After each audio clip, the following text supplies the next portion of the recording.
Assalamualaikum warahmatullahi wabarakatuh. Saya Nabila Mahfud dari semester 3C. Di sini saya akan mereview jurnal hukum administrasi negara pertemuan 13, yaitu tentang potensi korupsi dana bansos di masa pandemi COVID-19.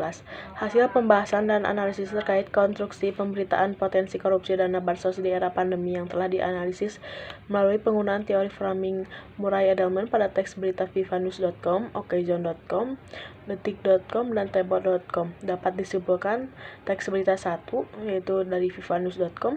Elemen kategorisasi: terdapat aspek kontroversi dalam penyajian fakta berita, elemen ideologi, upaya penggeseran isu wacana korupsi dari pemerintah pusat pada Pemprov DKI, juga upaya delegitimasi atau marginalisasi pada sosok AB. Elemen rubrikasi: menempatkan isu potensi korupsi dana bansos sebagai opini, bukan fakta berita. Elemen klasifikasi: upaya klarifikasi dari Pemprov DKI dan AB terkait isu transparansi, akuntabilitas, dan efektivitas penggunaan atau penyaluran dana bansos dan SOP bagi warga terdampak. Teks berita 2 dari okezone.com. Elemen kategorisasi kebiasaan KPK dalam memetakan titik rawan potensi korupsi dana bansos. Elemen ideologi: upaya KPK meningkatkan citra diri dan citra institusinya, memosisikan KPK sebagai pahlawan, memarginalisasi fakta kegagalan pemerintah. Elemen rubrikasi: menempatkan isu korupsi dana bansos sebagai isu politik dan sosial ketimbang isu hukum. Elemen klarifikasi: mengonstruksi wacana tandingan untuk merehabilitasi citra institusi. Teks berita 3 dari detik.com. Elemen kategorisasi: ada unsur keraguan Komisi 3 DPR RI terkait kemampuan KPK dalam mengawasi penggunaan dana corona sebesar 45 triliun. Elemen ideologi: ada pengiran opini agar publik melihat secara positif keseriusan dan komitmen KPK dalam mengawasi penyaluran dan penggunaan dana corona. Elemen rubrikasi: menempatkan berita sebagai isu publik, bukan isu hukum atau isu kebijakan. Elemen klasifikasi: konstruksi berita disusun dengan menonjolkan fase keraguan Komisi 3 DPR sebagai nasi utama.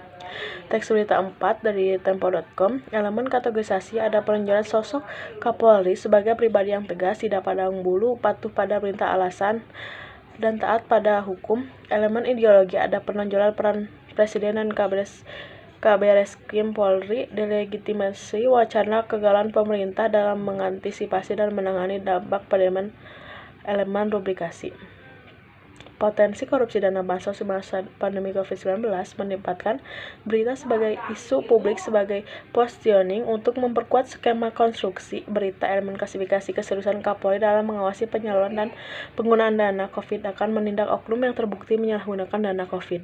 Dengan demikian, konstruksi berita potensi korupsi dana bansos di masa pandemi pada portal berita vivanews.com cenderung kritis, operasional. okezone.com bernuansa data positif, detik.com berciri kritis responsif, dan tempo.com bersifat kritis advokatif. Kajian ini merekomendasikan kepada para pembaca untuk berhati-hati dan bersikap bijak saat membaca dan memaknai isi berita media. Sementara bagi wartawan, pengelola, dan pemilik media, kajian ini juga merekomendasi agar para pihak tersebut dapat menyampaikan peristiwa apa adanya dan tidak memihak sebagai wujud tanggung jawab moral media pada pencerdasan kehidupan publik. Sekian dari saya. Wassalamualaikum warahmatullahi wabarakatuh.